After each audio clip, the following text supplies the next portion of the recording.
뵙게 돼서 대단히 반갑고요. 이 금요일 저녁 시간에는 저희 그 대학생들도 절대로 수업에 오지 않습니다. 근데 이렇게 와주셔서 대단히 고맙고, 또 제가 또 여대에 소속되어 있는데 이 주최 기관이 또 여성과학인들이 많이 계시더라고요. 그래서 뭐 거듭 또 의미가 있는 것 같습니다. 자, 오늘 아무래도 그 최근에 이제 후쿠시마 그 처리수 또는 뭐 오염수 뭐라고 하든지 간에 이제 그런 이슈가 상당히 지금 시끄러운데요.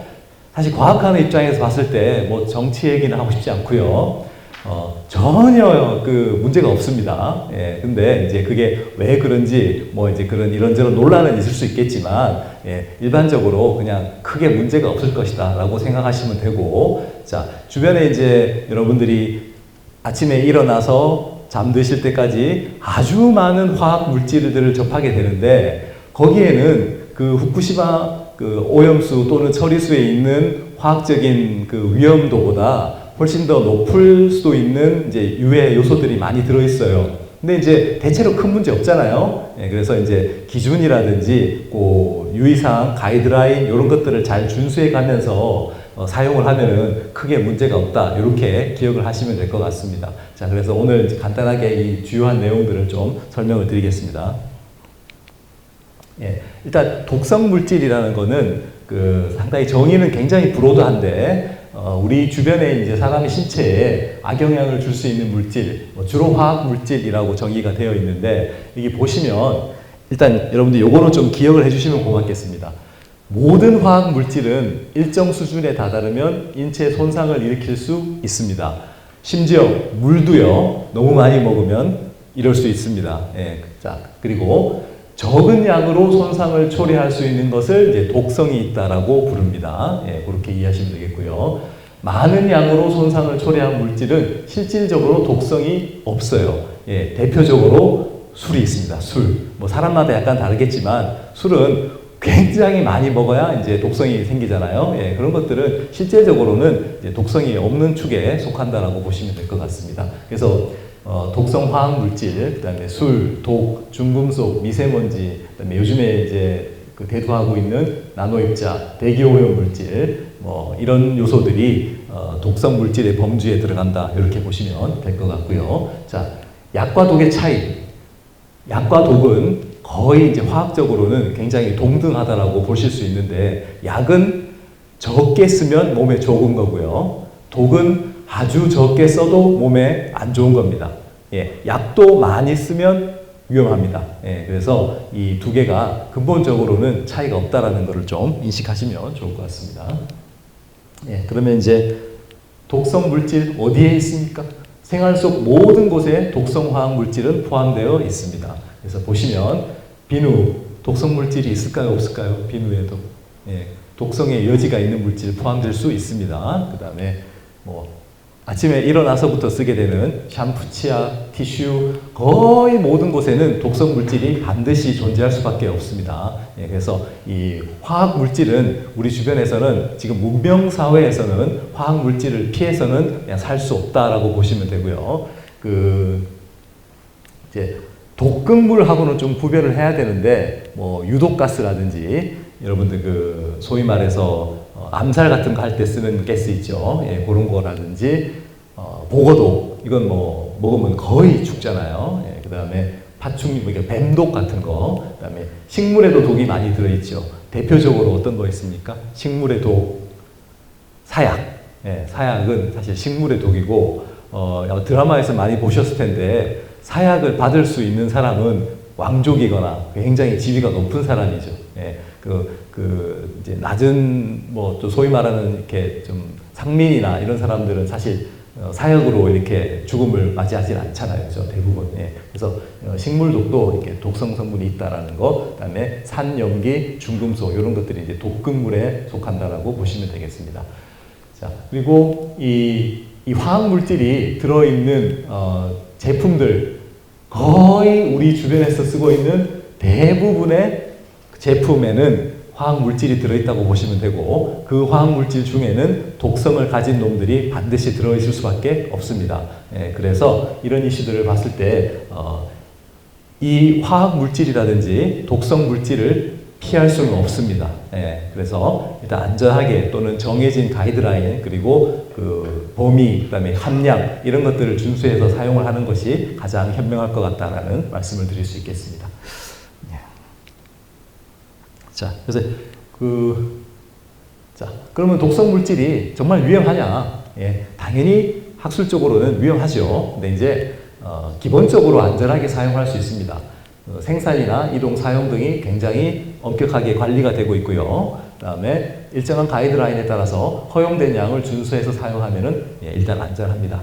근데 이제 조금 주의를 해야 되는 건 사람마다 다를 수 있어요. 대표적으로 술 못 마시는 분 계시죠. 그 다음에 술 많이 먹어도 특별히 문제 없는 사람도 있습니다. 이런 식으로. 그래서 이제 보시면 어떤 사람은 샴푸를 쓰면 아토피가 올라오는 사람이 있죠. 예, 그런 케이스가 생길 수 있기 때문에 개인에 따라서 많이 다를 수 있다. 그래서 이제 개인이 이런 제품들을 사용할 때 주의를 하는 것이 필요하다라고 보시면 될 것 같습니다. 자, 그 그림으로는 이제 이런 것들이 이제 들어있으면 어떤 표시에 이런 것들이 들어있으면 아 이거 독성 물질이다 이렇게 좀 주의를 하시는 것이 좋을 것 같고요. 요건 저도 사실 화학과에 있지만 이거 보고서 정확하게 몰랐고 이번에 알게 됐습니다. 네, 그래서 이런 표시가 있으면 주의를 하는 게 좋을 것 같고 최근에 이제 많이 좀 대두되고 있는 이슈가 요 물질이죠, 그죠? 요 물질, 즉 그 방사능 물질. 그러니까 방사선을 방출할 수 있는 물질들, 예, 이런 물질은 이제 이렇게 표시가 되어 있습니다. 병원에서나 이렇게 보셨을 거예요. 예. 자, 그러면은 이 독성 물질들은 어디에서 왔습니까? 어디에서? 즉, 뭐 대부분의 화학 물질 또는 뭐 독성 물질 중에 화학 물질이 많은 부분을 차지하니까 특히 화학 물질은 대부분 석유에서 옵니다. 석유에서. 그거는 우리가 이제 석유를 사올 때는 비싸다고 느끼지만 이런 거 있잖아요. 소나 돼지를 잡으면 정말 모든 걸 다 먹잖아요. 예, 석유도 마찬가지입니다. 석유도 가지고 오면 진짜 가스에서부터 저 걸쭉한 아스팔트까지 정말 버리는 거 없이 다 잘 쓰고 있다. 이렇게 보시면 되겠고요. 자, 예를 한번 들어서요. 이 에탄올이라는 거, 즉 알코올인데 소독용 에탄올로 쓰이기도 하고 술로 쓰이기도 하는데 지금 요건 소독용이죠. 여러분들 뭐 집에서 세척할 때나 또는 손 소독할 때나 쓰는 건데 그리고 요건 이제 각종 술인데요. 두 개 가지 종류에 쓰이는 에탄올은 화학적으로는 동등한 같은 물질입니다. 예, 근데 자 이거는 어떻게 됩니까? 화학 공장에서 이렇게 석유를 원료로 해서 공장에서 제조를 하고 값이 싸지만 마시면 곤란합니다. 엄밀하게는 마셔도 큰 문제는 없습니다. 근데 이제 이 술은 어떻습니까? 곡물, 즉 녹말, 당분이죠, 그죠? 즉 우리 살찌게 하는 거, 그죠? 뱃살의 원인이 되는 거. 이 물질을 발효를 해서 제조를 하기 때문에 마실 수는 있는데 가격이 비쌉니다. 자, 그러면은 이 화학 물질들로 대표되는 독성 물질을 왜 자꾸 사람들이 쓸 수밖에 없느냐? 생활 주변에서 답은 한 가지로 보시면 돼요. 그냥 뭐 물론 마이너한 게 부차적인 거 있겠지만 싸기 때문에 그렇습니다. 싸기 때문에 싸니까 이건 쓸 수밖에 없는 거고요. 자, 그래서 최근에 뭐 석유를 대체할 만한 에너지를 찾자. 뭐 태양광을 해보자. 너무 좋은데 조금 좀 이상적이다. 이렇게 보시면 될 것 같습니다. 네. 자, 그래서 이렇게 보시면 되겠습니다. 자, 공장에서 만들어진 합성 화학 물질은 위험하고 앞에 우리 세정제처럼요. 그 다음에 천연에서 얻어지는 천연 화학 물질은 안전하다. 절대 그렇지 않습니다. 일례로 독은 대부분 천연 화학 물질입니다. 자연스럽게 만들어지는 것이라서 이런 오해는 좀 안 하시는 게 이렇게 수업을 들으셨으니까 좀 한번 생각을 바꿔보시면 좋을 것 같습니다. 자, 그다음에 이 석유에 대해서 잠깐 소개를 드리면 우리 생활 주변에 쓰고 있는 거의 모든 화학 물질, 뭐 독성 물질 포함해서 그 다음에 화학 제품 이런 것들을 이제 화학 제품이라고 하는데요. 이거의 모태입니다. 원유. 자, 우리 영어로는 페트로라고 보통 표현을 하고요. 월드, 즉 우리는 지금 문명에서 석유 시대, 석유의 세상에 살고 있습니다. 자, 그래서 석유를 대체하자. 너무 아름다운 말인데 매우 어렵습니다. 아마 제가 죽기 전까지 또는 우리 여러분들 몇 학년이에요? 몇 살이세요? 그러면 만 한 12살쯤 되나요? 예, 우리 학생들이 그 생을 다 마감하기 전까지 그런 일은 아마 거의 일어나기 어렵다고 저는 생각을 합니다. 예, 그거는 뭐 또 앞으로 어떻게 될지 모르겠지만 제 예측입니다. 예, 그래서 이 석유를 잘 쓰는 게 오히려 더 좋을 수도 있다. 이렇게 보시면 될 것 같습니다. 자, 그럼 간단하게 보시면 석유 매장량이 유한하다는데 정말인가요? 이거는 누구도 모릅니다. 예, 근데 요즘에 학자들은 석유가 지구 내부에서 만들어질 수도 있겠구나라는 생각으로 자꾸 이렇게 그 생각이 바뀌고 있어요. 석유가 한정돼 있다라는 거는 약간 음모론인데, 저 음모론 좋아하는데요. 그 석유를 많이 팔기 위한 회사들이나 국가들의 어떤 그 광고일 수도 있어요. 예, 그 뭐 또 따져봐야 되겠지만, 예, 그 다음에 우리나라는 산유국인가요? 우리나라에서 기름 나나요? 일반적으로 아니라고 알고 있는데 사실 약간의 가스가 나오기 때문에 산유국은 맞습니다. 근데 이제 경제적 가치가 좀 약한 거죠. 이해되시죠? 예, 그래서 이건 굉장히 좀 아직까지 조금 뭐 논란이 있긴 합니다만 우리 절대적으로 봤을 때는 예스가 맞습니다. 가스가 나오니까요. 예. 그다음에 우리나라는 석유가 나오지 않는다고 알려져 있는데 어떻게 석유화학 기술 강국인가요? 자, 요거는 우리나라는 석유를 가져와서 석유를 정제하거나 즉 순도를 높이거나 석유로부터 얻어지는 제품, 앞에 여러분들 소개드렸죠. 앞에 여러 가지 화학 제품들, 뭐 옷이라든지 뭐 플라스틱이라든지 이거 만드는 데는 아주 그냥 이거예요, 이거. 예. 그래서 아마 여러분들께서 제가 이거 뭐 비교는 무의미한데요. 비교는 무의미한데 그 평균 연봉 1위 회사를 대부분 삼성전자를 알고 계실 텐데요. 예. 물론 이제 비교는 약간 이제 뭐 엄밀하게 할 필요는 없지만 그 삼성전자는 아니고 그거보다 조금 더 그 일반적으로 평균 연봉 1위 회사는 석유를 가져와서 즉 원유를 가져와서 나프타라고 하는 석유화학의 출발 물질을 만드는 정제 공장이 있어요. 여천에. 예, 거기가 그 평균 급여가 가장 높다고 저는 알고 있습니다. 예, 뭐 지금은 약간 바뀌었을 수도 있겠죠. 삼성이 조금 높을 수도 있을 것 같습니다. 예. 제가 근무할 때는 그렇게까지 높지는 않았습니다. 예, 지금은 많이 좋아졌더라고요. 자, 화석 연료를 계속 사용하면 정말 문제가 되나요? 이거보다 여러분들이 한번 생각해 보실 만한 게 이거보다 더 그 중요한 이슈는요. 이런 질문을 안 하시죠. 대부분 사람들이. 요 걱정을 많이 하시는데 지구에서 산소가 사라지면 어떻게 될까요? 다 죽잖아요. 그죠? 예, 근데 그게 더 중요한 문제지 이건 차후 문제입니다. 예, 그래서 이것도 여전히 모르고 지금 자꾸 뭐 석유를 덜 쓰자 너무너무 좋은 그 방향은 맞는데요. 과연 그게 정말 우리가 가야 될 건가 하는 거에서는 좀 더 고민이 필요하다. 예, 이렇게 보시면 될 것 같습니다. 물론 이제 그쪽으로 좀 CO2를 낮추고 뭐 그런 기술은 당연히 좋아져야 되겠지만 예, 이게 무작정 이렇게 가야 되냐? 그거는 좀 더 과학적인 증거가 필요하다. 이렇게 보시면 될 것 같습니다. 예. 자, 그러면은 우리 그 독성 물질이 최근에 이제 사고가 많았죠. 잘 아시다시피 그 가습기 살균제, 예, 요거 이후로 이제 이 화학 물질이라든지 화학 제품, 그다음에 독성 화학 물질에 대한 경각심이 확 높아져가지고 좀 저도 그렇고요. 이 알러지 반응을 보이시는 분들이 좀 있는데 뭐 그렇게까지 하실 필요는 없고, 예, 그 이후로 사실 굉장히 많은 관심이 일어난 거는 사실입니다. 자, 그래서 이거는 뭘까요? 이거는 그 폭발 사고죠, 그죠? 예, 굉장히 좀 심각한 폭발 사고고, 예, 이것도 마찬가지로 폭발 사고고요. 이 화장품은 사실 죄가 없는데, 우리가 무심코 쓰는 화장품에도 사실은 이제 독성 물질 논란이 있는 물질들이 다수 들어 있습니다. 예, 그래서 뭐 대부분의 물질에 이런 게 있고, 이런 이제 논란이라든지 사고가 증가하고 이슈가 생기면서 이제 규제가 많이 설정이 돼요.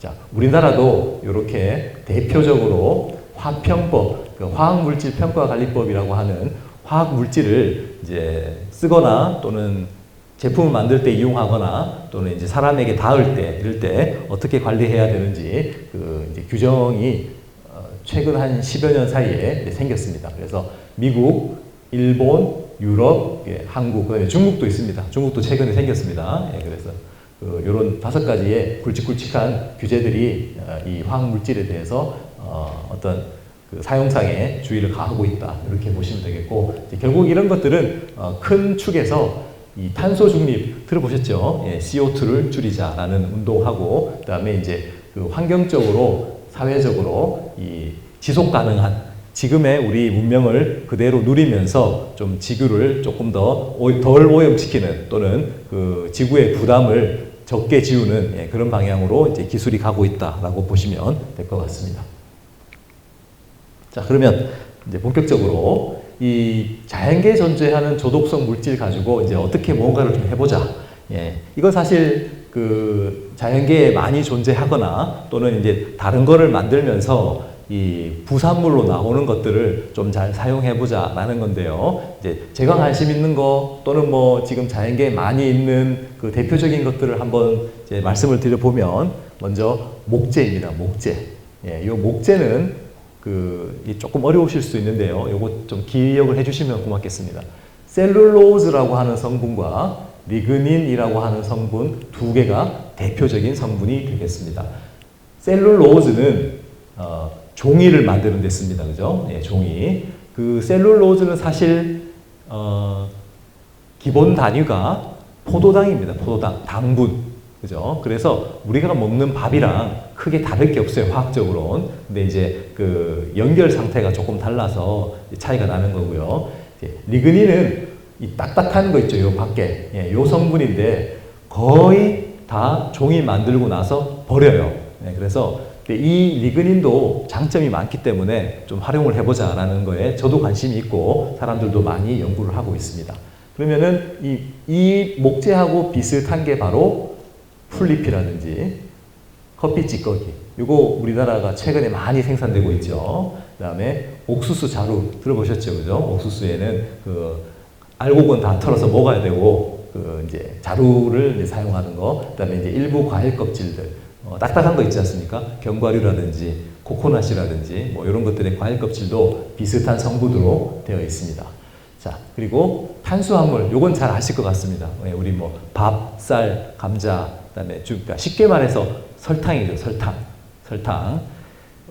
최근에 이제 이 건강에 대한 관심이 높아지면서 요 탄수화물을 사람들이 많이 좀 겁을 내기 시작하는데, 사실 저도 탄수화물을 줄여야 되는 입장에서 이 조금 좀 이제 뭐랄까 괜한 두려움이 있는데요. 이 사실 탄수화물은 없으면 안 됩니다.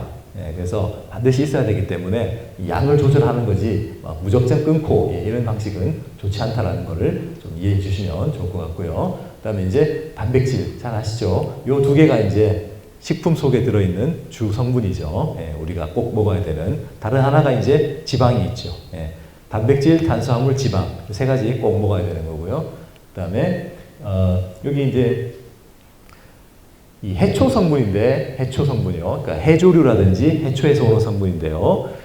이 물질들은 탄수화물을 기본으로 하고 또 고유한 성분이 있고 가끔씩은 이온이 들어가 있을 수도 있고, 그다음에 뭐 경우에 따라서 아미노산이 포함되어 있을 수도 있습니다. 이 물질에 따라서 이제 구조가 많이 다른데요. 예, 그냥 해초류나 해조류 성분으로 기억을 해주시면 되겠고요. 그다음에 이제 이 점액질 성분들, 이게 이제 마의 성분이고, 이제 달팽이가 끈적끈적하죠. 예, 이런 그 끈적끈적한 물질이면서 이 물질들은 탄수화물과 단백질로 이렇게 연결이 되어 있습니다. 예, 주로 이제 이런 물질들 가지고 제가 어떻게 이제 유기 독성 화학 물질이나 또는 여러 가지 유해 성분들을 좀 어떻게 감소시킬 수 있을까, 이런 고민을 많이 하게 되어서 제가 오늘 좀 소개를 드렸습니다.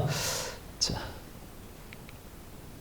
네, 가볍게 보시면은요, 이 목재는 셀룰로즈, 그러니까 말씀드렸죠. 요 육각형 하나하나가 바로 포도당입니다. 포도당, 육각형 하나하나가 포도당입니다. 우리가 이제 먹게 되면, 설탕 먹으면 포도당 수치가 올라가서 당뇨 환자들은 이걸 이제 좀 조절을 해야 되죠. 그 다음에 이렇게 포도당이 연결되어 있는 이런 구조를 갖는 놈이 셀룰로즈라고 합니다. 셀룰로즈. 그 다음에 여기 이제 셀룰로즈가 있고요. 이거 말고 리그닌이라는 성분이 이렇게 또 한 3분의 1에서 4분의 1 정도 들어있는데요. 여러분들 그냥 그 그림으로 눈으로만 보시면 될 것 같습니다. 이렇게 복잡한 화학 구조를 갖고 있습니다. 이 구조는 아직까지 정확하게 밝혀지지 않았는데 대체로 이런 뼈대를 갖고 있다. 이렇게 보시면 될 것 같습니다. 자, 그 다음에 자, 탄수화물은 잘 아실 것 같은데요. 이 뭐 전분이라고 불리기도 하고 당분이라고 불리기도 하는데 기본적으로 글루코스 이렇게 생긴 물질 요거를 이제 기본으로 하고 있고 기본 육각형 모양의 단당류인 글루코스를 기본으로 한다라고 보시면 되고 요 글루코스 즉 단당류 포도당이 모이는 방식에 따라서 탄수화물은 분류가 됩니다. 그래서 보시면 요게 몇 개가 모이면 뭐 몇 개인지 엄밀한 기준은 없지만 뭐 5개든 10개든 20개든 요렇게 모이면 그게 이제 여러분들 집에서 음식에 쓰시는 올리고당이 되겠습니다. 올리고당 기억나시죠? 그 다음에 이 글루코스가 요렇게 동그랗게 몇 개가 그죠? 한 7개쯤 되나요? 하나, 둘, 셋, 넷, 다섯. 7개네요. 그죠? 요렇게 7개나 6개나 뭐 한 8개 요 정도로 모이면은 환형 즉 원형 올리고당이 되는 거죠. 올리고당은 몇 개 정도가 모이면 올리고당. 그다음에 모양이 원형이니까 올리고당. 자, 요 성분이 주변에서 뭐 어떤 역할을 하느냐? 여러분들 아마 그 냄새 제거제 중에서 제일 유명한 거 있잖아요. 그 제품명을 말해도 됩니까? 진행자님? 괜찮아요? 그 페브리즈라고 하는 거 있죠. 예, 거기 요 성분이 들어있어서 냄새 분자가 이렇게 있으면 냄새 분자가 마치 구슬처럼 이렇게 딱 들어와서 딱 고정이 돼 버려요. 예, 그래서 이제 그 냄새가 제거되는 그런 그 역할을 하게 되고 자, 제가 이 제품이랑 저는 아무런 연관은 없습니다. 예, 없는데 그래도 그나마 지금 나와 있는 화학 제품 중에서 뭐 세정제니 뭐 세제니 뭐 샴푸니 이런 것 중에서 가장 그래도 그나마 좀 독성이 절한 성분을 쓰고 있는 것이 아닌가 그렇게 생각이 됩니다. 예, 이 성분이요. 그 베브리츠라는 그 제품에 자, 그 다음에 육각형이 이렇게 많이 모여서 다당류를 이룰 때요. 이렇게 가지 모양을 이루면 이게 전분입니다. 전분. 예, 우리가 녹말이라고 하는 거죠. 쌀이라든지 감자, 고구마 뭐 등등에 들어있는 우리 주 영양소 있죠. 예, 그게 전분이라고 불리는 이제 그 탄수화물이 되겠습니다. 그다음에 조금 전에 우리 얘기했다시피 글루코스가 일단 많이 모이는데 많이 모여서 다당류를 이루는데 이렇게 쭉쭉 층상 구조, 층층 구조를 이루게 되면 셀룰로스라고 부릅니다. 예, 그러면은 여러분들이 이렇게 기억하시면 돼요. 종이하고 밥은 구성 요소는 같은 거예요. 예, 같은 건데 그 연결 방식의 차이에 따라서 종이와 셀룰로스가 구분이 된다라고 보시면 되고 사람은 위장에 있는 또는 침 속에 있는 효소가 요 다당류를 소화할 수 있고 양이나 소 같은 거는 그 위장에 있는 효소가 이 다당류를 소화할 수도 있습니다. 그렇죠? 예, 그래서 사람은 종이를 먹었을 때 그냥 배출입니다. 예, 그래서 굳이 종이까지 이렇게 먹을 이유는 없으니까 그런 점이 있겠고요. 다른 동물들은 특히 이제 위가 많은 동물들은 그 셀룰로스를 이제 소화할 수 있는 능력이 가끔 있기도 합니다. 예, 그렇게 보시면 되겠습니다. 예, 이렇게 되어 있습니다.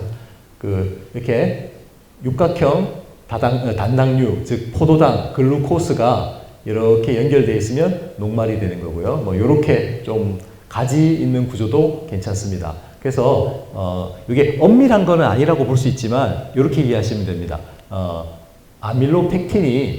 아밀로펙틴이라고 하는 이렇게 가지가 많으면 찰져요. 그래서 이제 찹쌀 같은 데는 요 놈이 좀 많이 있다. 예, 그렇게 이해하시면 될 것 같습니다. 그 다음에 자, 이 녹말을 많이 먹으면 배에 쌓이잖아요. 그럼 어떻게 됩니까? 이렇게 가지가 아주 많아지는, 즉 가지가 무성해지는 글리코겐이라는 구조로 저장이 됩니다. 예, 그래서 다이어트를 하시려면 이 구조를 이렇게 슬림한 구조로 바꿔줘야 되는데 화학적으로 이거 매우 어렵기 때문에 여러분들이 다이어트에 대해서는 크게 스트레스를 안 받으셔도 돼요. 왜냐하면 원래 어렵습니다. 굉장히 도끼가 있는 그 사람이 할 수 있는 이 과정이기 때문에 그냥 좀 적당히 즐기시고 적당히 좀 조금 줄인다 이런 생각으로 진행하시면 될 것 같습니다. 저도 고3 때는 특히 재수할 때는 97kg 나갔었습니다. 97kg. 지금은 이제 80kg인데 그게 정말 힘들더라고요. 다이어트를 하고 나니까 다른데 몸이 망가져요. 그래서 최근에는 또 몸무게가 오히려 높은 게 또 뭐 예를 들어서 투병이나 이런 데는 유리하다라는 설도 있어요. 그런 게 있기 때문에 다이어트에는 너무 이렇게 스트레스를 안 받으셔도 될 것 같습니다. 자, 셀룰로스 앞에 했던 것처럼 이렇게 층상 구조를 갖고 있고, 자, 그래서 종이를 한 방향으로 잡아 당기면 굉장히 강하죠. 근데 이제 종이를 이렇게 찢으면 잘 찢어지잖아요. 그거는 이제 이 구조가 이렇게 돼 있기 때문에 종이가 한쪽으로는 잘 찢어지고 한쪽으로는 아주 튼튼하고 이런 구조적인 또는 물성적인 차이가 난다라고 보시면 될 것 같습니다. 그다음에 이제 여러분 아마 단백질은 잘 아실 거예요. 단백질은 이 아미노산이라고 하는 그 구성 요소가 모여서 이루는 집합체입니다. 즉 탄수화물은 단당류인 글루코스, 포도당이 구성 요소고요. 단백질은 아미노산이 구성 요소입니다. 아미노산은 이런 모양으로 되어 있고 요 R이라고 하는 게 주로 달라져서 아미노산들의 종류가 달라지게 됩니다. 자, 그러면은 이 아미노산이 모여서 단백질이 만들어지고 그 단백질은 요런 데 이제 많이 들어있죠. 주로 고기라든지 생선에 많이 들어 있습니다. 자, 보시면 자, 그러면은 사람들이 이 아미노산에서 단백질이 만들어지는 과정, 요 과정을 본떠서 많은 화학 제품을 만들었어요. 지금도 많이 만들고 있고요. 그 대표적인 게 바로 뭘까요? 나일론입니다. 나일론. 나일론 처음 나왔을 때는 굉장히 인기를 끌다가 한동안 나일론 안 좋다고 인기가 굉장히 적었잖아요. 근데 지금 또 나일론이 뜨고 있습니다. 기술적으로는 어떻게 되었느냐? 실을 얇게 만들수록 좋아요. 얇게 만들수록. 그래서 나일론을 얇게 만들었더니 또 여러 가지 장점이 있더라라고 해서 최근에는 굉장히 나일론을 얇게 만들어서 다양하게 이제 쓰고 있다라고 보시면 되겠고요. 자, 나일론을 모티브로 개량한 섬유가 이제 많이 개발됐는데요. 스타킹 아마 여러분들 많이 사용하실 텐데요. 스타킹 모티브는 나일론이라고 보시면 되고 방탄섬유, 인공거미줄. 사실 섬유 중에 최고는 거미줄로 봐야 되죠. 그래서 인공 거미줄 구조를 거미줄 구조를 가져와서 인공적으로 만든 사례도 있다라고 보시면 될 것 같습니다. 자, 그다음에 해조류, 섬유류가 포함되어 있고 이 해조류는 물을 많이 품을 수 있죠. 아마 여러분들 생활 주변에서 보시는 거 요거 많이 보셨을 겁니다. 요거 혹시 뭔지 아시죠? 곤약. 곤약. 이거는 그냥 80% 정도가 물이라고 보시면 돼요. 그러면은 이제 이런 물을 많이 품을 수 있기 때문에 이렇게 예를 들어서 어떤 물질 또는 독성 물질이 포함된 물에 이걸 담그게 되면 그 독성 물질이 포함된 물을 이 곤약이 많이 품을 수 있잖아요. 그렇게 해서 뭐 어떤 유해 성분을 제거하거나 뭐 그런 기술도 가능하다라는 말씀이고, 요만한 것이 이렇게 물을 많이 흡수해서 이렇게 부풀어질 수도 있습니다. 혹시 이제 레스토랑에 가보시면 물수건 주는데 요만한 알갱이 형태로 주는 거 있잖아요. 그런 원리라고 보시면 되겠습니다. 이제 물을 부으면은 막 늘어나죠. 그런 현상이라고 보시면 될 것 같습니다. 자, 그다음에 당단백질이라고 표현을 했는데요. 아미노산 사슬에 올리고당 사슬이 붙어 있는 구조, 즉 단백질에 탄수화물이 붙어 있는 구조. 자, 이건 조금 구조가 좀 특이하긴 한데 뮤신이라고 많이 들어보셨을 거예요. 뮤신, 그죠? 끈적끈적한 물질을 의미하는 겁니다. 이런 것들이 사실 음식에서나 또는 화학적으로 어떤 기능이 굉장히 많다라고 알려지면서 사람들이 관심을 갖게 되었고, 식품 속에는 이런 거에 이제 많이 들어 있고요. 이런 점액질은 사실 이제 소화라든지 위장 기능에 도움이 된다라고 많이 알려져 있죠. 그 다음에 화장품에도 그 달팽이 점액을 사용한 화장품이 많이 출시가 되었었습니다.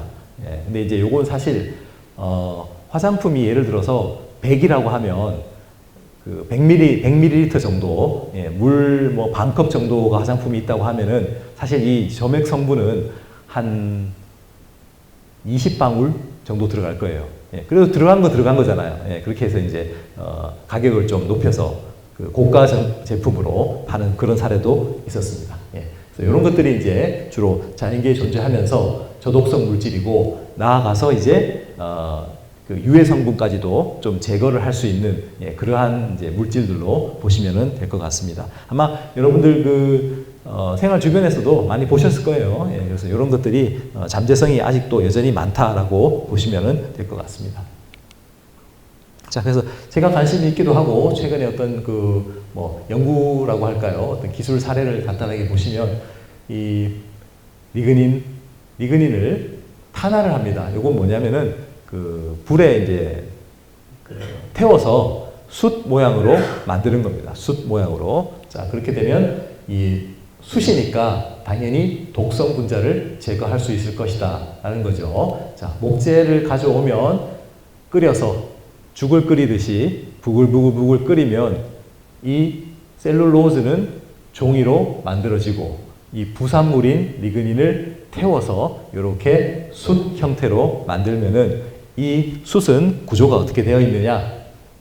구조가 이렇게 구멍이 숭숭숭 나 있는 아주 예쁜 구조로 되어 있습니다. 자, 그러면은 이 구멍에 각종 케미칼들이나 냄새 분자라든지 특히 새집 증후군을 일으킬 수 있는 화학 분자들 있을 수 있겠죠, 그죠? 예, 그런 분자들을 이 구멍으로 다 빨아들인다. 이렇게 보시면 될 것 같습니다. 자, 그 새집 증후군이라는 게 굉장히 좀 중요한 이슈인데요. 새집 증후군은 왜 주의를 해야 되느냐면 그 우리 주변에 쓰고 있는 화학 물질 중에서 가장 독성이 많은 4강이 있어요.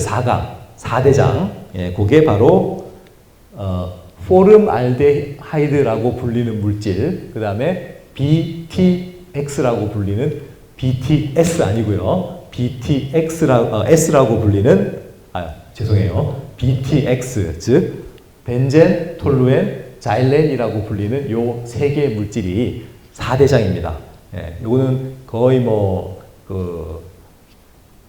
상당히 위험한 건데 포름알데하이드라고 하는 거는 뭐 공식적인 건 아니지만 현재까지 알려진 가장 발암성이 센 물질이고요.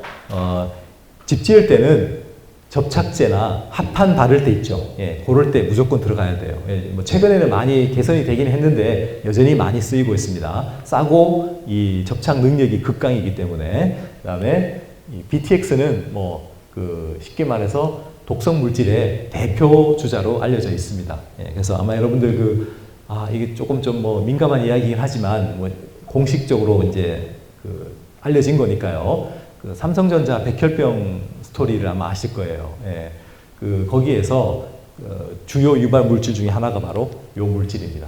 예, 저도 이걸 많이 썼었는데요. 제가 이제 실험을 하다 보면 저는 뭐 굉장히 작은 양을 썼는데 한두 시간 이렇게 저걸 흡입하고 나면은 정말 휘청휘청하더라고요. 예, 그래서 좀 뭐 걱정이 되긴 합니다만, 예, 이런 물질들을 요 구멍에 빨아들여서 제거를 할 수 있는 가능성도 있다라는 이야기를 하는 거고요. 네. 자, 그다음에 이렇게 이제 같은 물질을 이렇게 종이막 형태로 만들어서 이렇게 이제 오염된 물을 투과시키게 되면 이렇게 방사능이 있거나 중금속이거나 또는 공업 폐기물에서 나오는 이러한 독성 이온들, 특히 금속 이온들이죠. 예, 센 물에서 나오는 거, 예, 그런 것들을 여기에서 제거를 할 수 있을 것이다.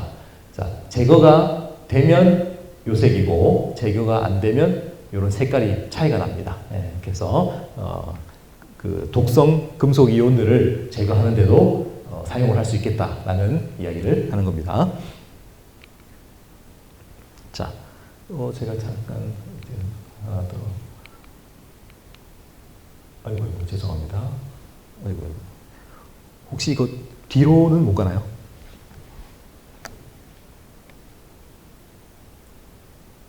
자, 특히 요 이온이 세슘이라고 하는 건데, 이게 이제 그 원자력 발전하거나 또는 뭐 다른 원자를 이용한 여러 가지 공정에서 나올 수 있는 그 방사능 이온의 대표적인 케이스인데요. 이 구조를 이용해서 이런 것도 잠재적으로 제거할 수 있는 가능성이 있을 것이다라는 이제 스토리가 되겠습니다.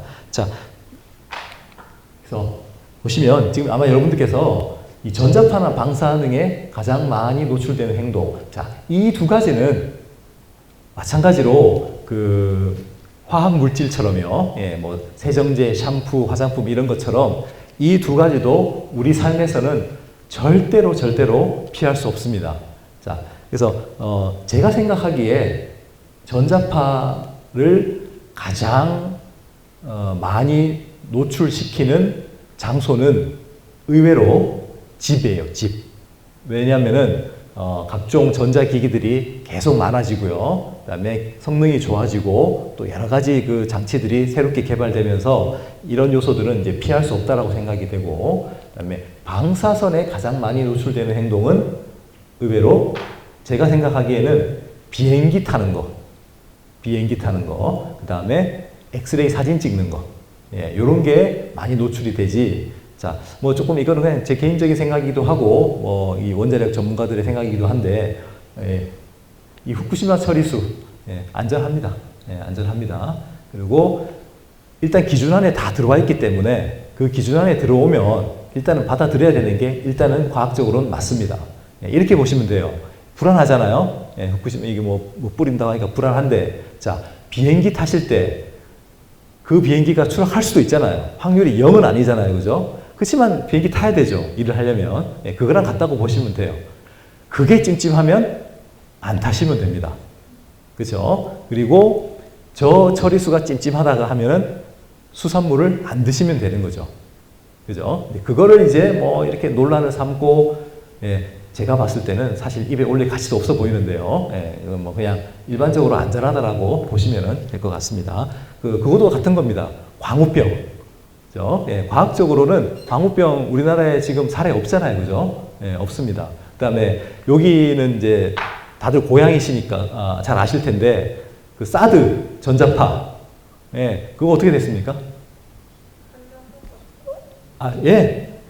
환경 기준의 500분의 1입니다.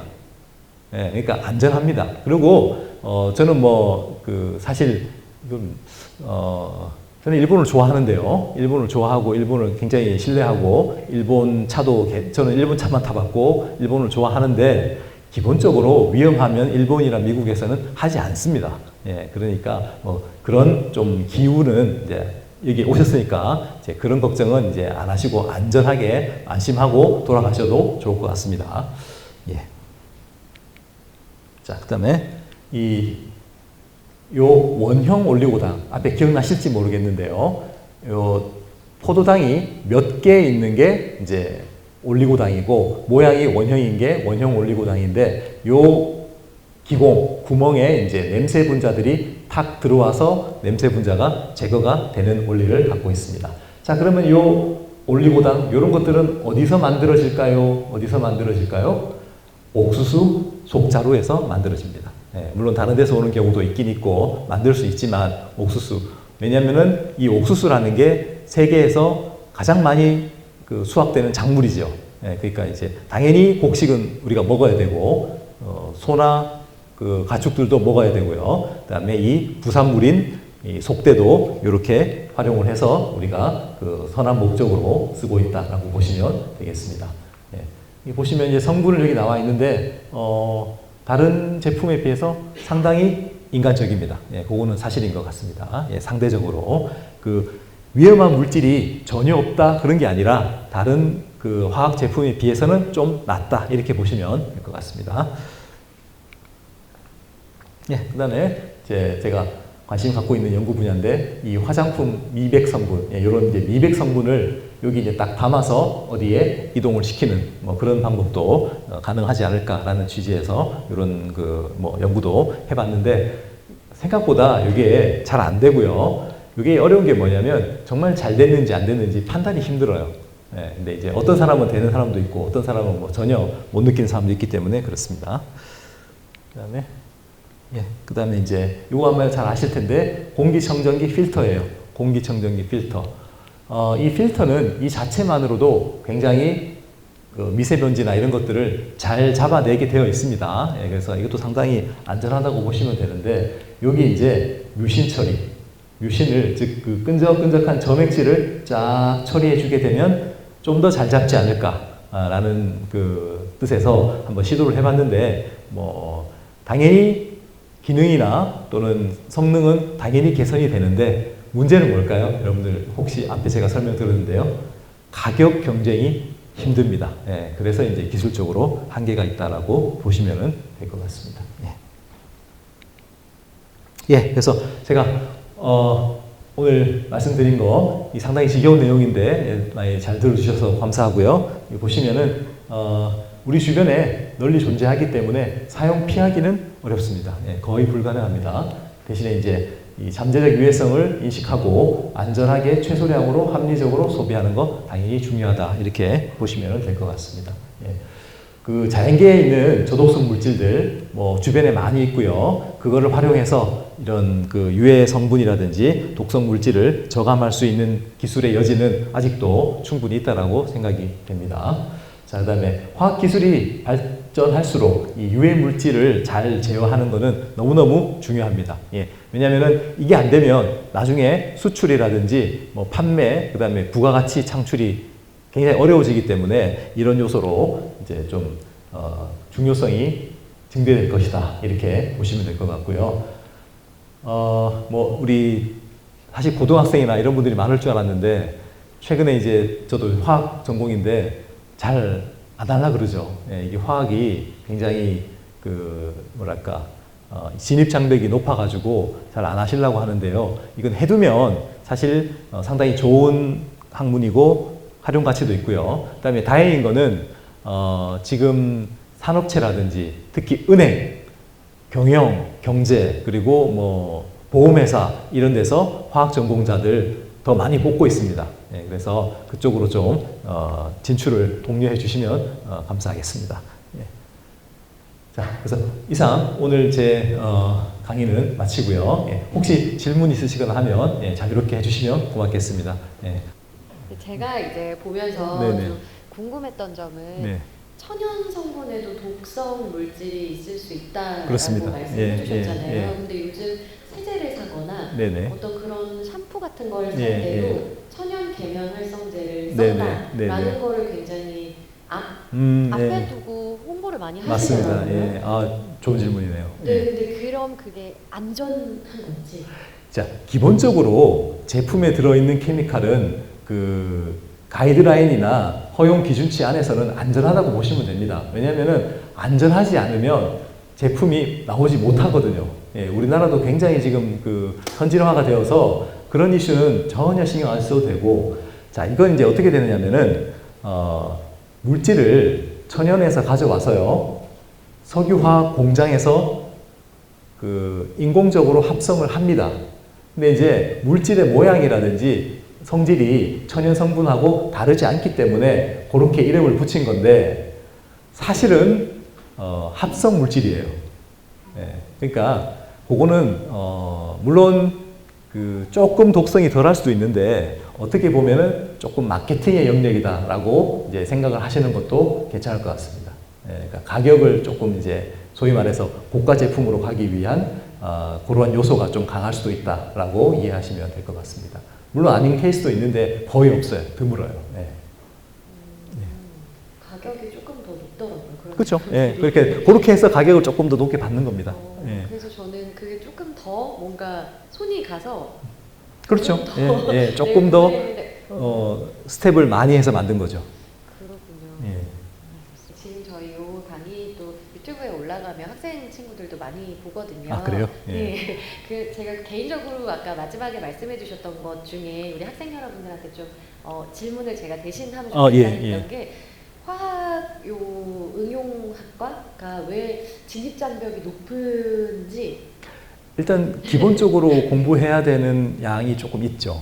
예, 그 소위 말해서 이제 코어 과목이라고 하는, 아마 혹시 들어보셨을 수도 있는데 뭐 유기화학, 물리화학, 분석화학, 뭐 무기화학 엄청 많잖아요. 네. 예, 이런 것들을 좀 기본적으로 들어야 되고, 이제 사실 근저에 수학이 돼야 되고, 그다음에 이제 사실 화학은 그 밑바탕이 저는 물리라고 보는데, 근데 요즘에는 물리 많이 안 하고 오더라고요.